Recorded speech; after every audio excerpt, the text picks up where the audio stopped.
কক্সবাজারের উপকূল থেকে অনেক দূরে গভীর সমুদ্রে একটা জায়গা আছে যেখানে জেলেরা যেতে ভয় পায়।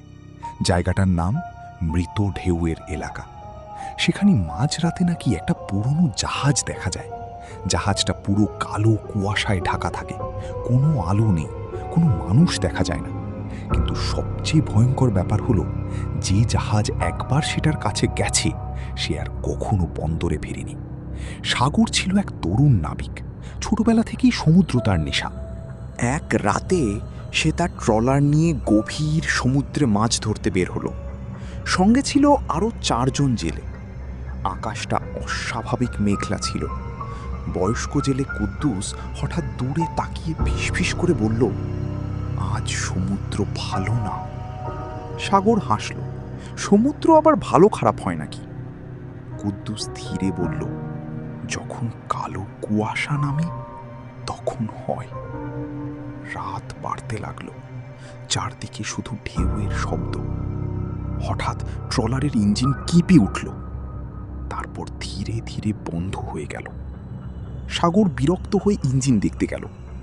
ঠিক তখনই চারপাশে ঘন কালো কুয়াশা নেমে এলো, এত ঘন যে কয়েক হাত দূরও দেখা যাচ্ছিল না। একজন জেলে কাঁপা গলায় বলল, ভাই, পানি থেকে আওয়াজ আসছে। সবাই চুপ হয়ে শুনতে লাগলো। সত্যি সমুদ্রের ভেতর থেকে যেন অনেক মানুষ একসঙ্গে ফিসফিস করছে, ফিরে যাও, ফিরে যাও। হঠাৎ কুয়াশার মাঝখানে একটা বিশাল অবয়ব দেখা গেল। ধীরে ধীরে সেটা স্পষ্ট হতে লাগলো। একটা পুরনো জাহাজ, ভাঙা মাস্তুল, ছেঁড়া কালো পাল, আর পুরো জাহাজ জুড়ে মরিচা। জাহাজটার গায়ে বড় অক্ষরে লেখা আলবাট্রস। কুদ্দুসের মুখ ফ্যাকাশে হয়ে গেল। সে কাঁপা গলায় বলল, অসম্ভব, এই জাহাজ তো 40 বছর আগে ডুবে গেছে। হঠাৎ জাহাজটার উপর ধূপ ধূপ করে হাঁটার শব্দ শোনা গেল, কিন্তু কাউকে দেখা যাচ্ছে না। সাগর টর্চের আলো ফেলতেই তারা জমে গেল।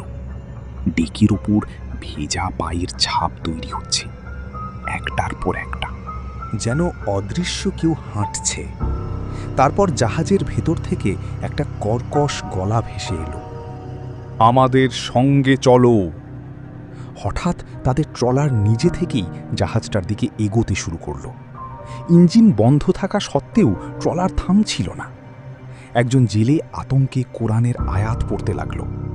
ঠিক তখন জাহাজটার ভাঙা জানালাগুলোতে মুখ দেখা যেতে শুরু করলো। ফ্যাকাশে মুখ, পচা চোখ, ভেজা চুল। মনে হচ্ছিল মৃত নাবিকেরা ভেতর থেকে তাকিয়ে আছে। সাগরের বুক ঠান্ডা হয়ে গেল। হঠাৎ সে দেখল জাহাজের একদম সামনে একজন দাঁড়িয়ে আছে। পুরনো ক্যাপ্টেনের পোশাক, মুখে পচা দাগ, আর চোখের জায়গায় শুধু অন্ধকার। সে ধীরে ধীরে হাত তুলল, তারপর বলল, আমরা এখনো বন্দরে ফিরতে পারিনি। হঠাৎ চারপাশের সমুদ্র ভয়ঙ্করভাবে কাঁপতে শুরু করল। ট্রলারের নিচে যেন বিশাল কিছু নড়ছে। 1 সেকেন্ড পর পানির ভেতর থেকে অনেকগুলো হাত বেরিয়ে এলো, ফ্যাকাশে পচা হাত। সেগুলো ট্রলারের কিনারা আঁকড়ে ধরল। জেলেরা চিৎকার করতে লাগলো। একজনকে মুহূর্তের মধ্যে পানির নিচে টেনে নেওয়া হলো। তার চিৎকারও কয়েক সেকেন্ড পর থেমে গেল। সাগর মরিয়া হয়ে ইঞ্জিন চালু করার চেষ্টা করল। হঠাৎ ইঞ্জিন আবার চালু হয়ে গেল। ট্রলার প্রচণ্ড গতিতে সামনে ছুটে বেরিয়ে গেল। পেছনে সেই অভিশপ্ত জাহাজ ধীরে ধীরে কুয়াশার মধ্যে মিলিয়ে যেতে লাগলো। কিন্তু শেষ মুহূর্তে সাগর একটা জিনিস দেখল। জাহাজের ডেকের ওপর সারি সারি মানুষ দাঁড়িয়ে আছে। তাদের সবাইয়ের চোখ পুরো কালো, আর তারা একসঙ্গে ফিসফিস করছে, আবার দেখা হবে। পরদিন সকালে ট্রলারটা ভাঙা অবস্থায় উপকূলে ভেসে আসে, কিন্তু সাগর ছাড়া আর কাউকে পাওয়া যায়নি।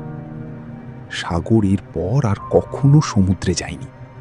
তবে মাঝে মাঝেই গভীর রাতে সে ঘুম থেকে চিৎকার করে উঠে বলে, ওরা এখনো পানির নিচে বেঁচে আছে।